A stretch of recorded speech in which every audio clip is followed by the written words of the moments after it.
आमर जगतसिंहपुर जिला विकास परिषद गठित कराई से परिषदर प्रेसिडेंट आरंभ कर समस्त कर्मकर्ता मानकर सहयोग आज बालिकुदा कॉलेज रे वृक्षरोपण कार्यक्रम करा जायछि।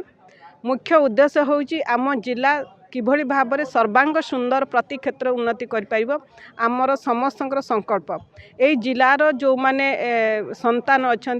ओडिशा तथा ओडिशा बाहर देश विदेश रही सहित आम जोगाजोग करुचु एवं समस्त गोटे उद्देश्य रोचे आम किभली भाव में आम जिला को प्रति क्षेत्र उन्नतिर चरम सीमार पहुँची पारिपारू से आमर विभिन्न कार्यक्रम रही आम ये वृक्षरोपण कार्यक्रम कलु या आज निष्पत्ति करागला ए जिलार जो माने फॉरेस्ट ऑफिसर रही विभिन्न पदवी रही से एकत्रित करा एवं ए जिला किभली भाव में सबुजिमार भरीपूरी से कार्यक्रम करा विभिन्न क्षेत्र आम ए जिला अग्रगण्य करने आम समस्त सहयोग करूँ एवं कार्यधारा को आगक बढ़े जगतसिंहपुर विकास परिषद जगतसिंहपुर जिलार समस्त लोकों को एकत्रित कर जगतसिंहपुर जिलार विकास करने लक्ष्य नहीं एक अनुष्ठान गढ़ा जाइए 2-3 वर्ष है गढ़ा जाइए तेणु तार से जगतसिंहपुर विकास परिषद विभिन्न ब्लॉक मानक विभिन्न उन्नयनमूलक कार्यक्रम विकासमूलक कार्यक्रम करुच्ची तेणु आज तदनुजाई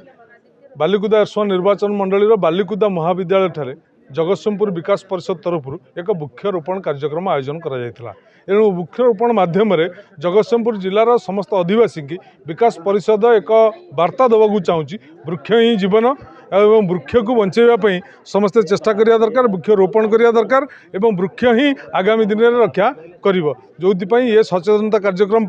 जगतसिंहपुर विकास परिषद पदक्षेप नहीं से पदक्षेप स्वागत योग्य एवं मु इथरे अंतर्भुक्त हो निजक कृतज्ञ अनुभव करुँ। वृक्षरोपण सहित रक्षणाबेक्षण समस्त कर्तव्य ये प्रश्नर कर्तव्य नुहे ये कर्तव्यर कर्तव्य तेणु कम कर कर्तव्य जदि गोटे अनुष्ठान गछ लगा सुरक्षा देवा दायित्व आमर ताकू बंचे देवा आमर जदि प्रश्न पचारे जगतसिंहपुर जिला लोक आगे बंचेब किए ता उत्तर किए दब आह्वान होची मनीषर बंचापी गोटे वृक्ष को बंचे रखा आवश्यक तेणु से आवश्यकता को पूरण करने आज जो जगतसिंहपुर विकास परिषद जो भली भाव में गोटे पदक्षेप नहीं आज बालिकुदा महाविद्यालय परिसर में किसी गछ लगेगा ता सहित ए संपर्क में सचेतनता सृष्टि करी छात्र छात्री आरंभ करी अंचल अभिभावक जो माने कार्यकर्ता अच्छा भितर जो पदक्षेपटी नहीं पदक्षेप एक स्वागत योग्य पदक्षेप एवं एठी प्रश्नर आवश्यकता नहीं एठी समस्त दायित्वर आवश्यकता रही समस्ते दायित्वर सहित आम अंचल किभली भाव में वृक्षरोपण हम और वृक्षरोपण कर बंचेवा समस्त किसी कंट्रीब्यूशन रही आवश्यकता अच्छे तेणु आम जे सामाजिकता करुचे खाली प्रश्न पचारि रही मुझे आपण मान सहित एकमत नुहे तेणु आपण मैंने ये कथा जिते पार्टी से लोकों भीतर को नियंतु एवं लोकों को उत्तरदायित्व दवा सहित निजे तार उत्तरदायित्व नियंतु। प्रसाद नायक आज जगतसिंहपुर विकास परिषद गोटे कॉलेज परिसर भितर वृक्षरोपण कार्यक्रम हाथ को नहीं एवं ता मध्य भी संपूर्ण सफल भाव में करा जायछि। एथिरे छात्र छात्री माने बुद्धिजीवी माने बालिकुदा अंचल बुद्धिजीवी माने आम कॉलेज किसी छात्र छात्री एथिरे योगदान करथिले मु मध्य व्यक्तिगत भाव निजे भी योगदान करथिले मो सहकर्मी माने अध्यापक अध्यापिका माने एवं मोर जो अछंती कर्मचारी से माने एक्टिवली कोऑपरेट आज करथिले ए कार्यक्रम पाई 100 पीस गछ लगा जायछि 100 पीस गछ से पठेले 100 पीस गछ ताको लगैछन्ती तेणु या सुरक्षा विषय रे जहाँ मु परामर्श करुली मानव विधायक सहित जो गछ मिनती बेहेरा श्रीमती मिनती बेहेरा जे थे आम पूर्वतन महिला कमिशनर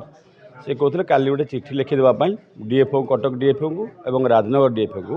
गोटे गोटे चिठी देवाई चिठी देला से बुद्धि विषय उपर महल कथबार्ता करी कि भाई प्लांट प्रोटेक्शन गुड़ा दे पार गार्ड गुड़ा दि पार से बंदोबस्त से करेंगे मत प्रतिनिधि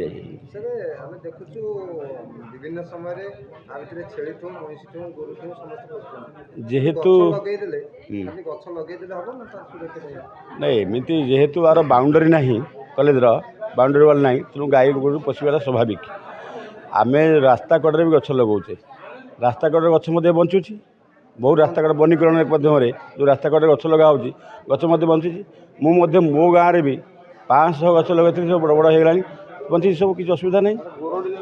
ଏବଂ ଗୋରଡ଼ି ଦିଆଯିବ ବୋଲେ ସେ ଗୋରଡ଼ି କଥା କହୁଛି, ଗାର୍ଡ଼ କଥା ପାଇଁ ପ୍ଲାଣ୍ଟ ଗାର୍ଡ଼ ପାଇଁ ଯାହା କହିଗଲେ ମ୍ୟାଡ଼ାମ୍ କହିଗଲେ, ମିନିତି ମ୍ୟାଡ଼ାମ୍ ଯାହା କହିଗଲେ ଏବଂ ବିଧାୟକ ମଧ୍ୟ ପ୍ରତିଶ୍ରୁତି ଦେଲେ, ଆପଣ ଚିଠି ଲେଖନ୍ତୁ, ତା ପରବର୍ତ୍ତୀ ପଦକ୍ଷେପ ଆମେ ନେବୁ। ଗୋରଡ଼ି ତ ଆମେ ଲଗାଇ ପାରିବୁନି ନା, ଯିଏ ଲଗାଇଲେ ଗଛ ତାଙ୍କର ପ୍ରଥମ କଥା ଚିନ୍ତା କରିବା ଆଗେ କଥା ଗୋରଡ଼ି ଆଗେ ଥୋଇବି, ତାପରେ ଗଛ ଲଗାଇବି। ଆଜ୍ଞା, କଲେଜରେ କୌଣସି ଫିଜ୍ ଫାଇନ୍ ଆଦାୟ ହେଉନି, ଆଉ କଣ୍ଟିଜେନ୍ସି ନାହିଁ କଲେଜର କିଛି। ସରକାର ତାକୁ ତ କେଜିରୁ ପିଜି ପର୍ଯ୍ୟନ୍ତ ସମ୍ପୂର୍ଣ୍ଣ ମାଗଣା କରିଛନ୍ତି ଏଜୁକେସନ୍କୁ। ତେଣୁ ଆମେ କଲେଜରେ ବିନା ରସିଦ ଦେଇଛୁ, ବିନା ଟଙ୍କାଟେ ନେଇକି ରସିଦ ଦେଉଛୁ। ଏବଂ ଯେତିକି କଣ୍ଟିଜେନ୍ସି ଯାହା ଆମର ପୁରୁଣାରୁ ଅଛି, ଯାହା ବି ଆସିବ ସରକାରଙ୍କ ତରଫରୁ, ତାହା ଦୈନନ୍ଦିନ ଖର୍ଚ୍ଚ, କାଗଜ କଲମ, ଇଲେକ୍ଟ୍ରିକ୍ ବିଲ୍ ଏବଂ ଚକ୍, ଡଷ୍ଟର, ମାର୍କର ଏସବୁ ପାଇଁ ଆମକୁ ଟଙ୍କା ଆସିବ।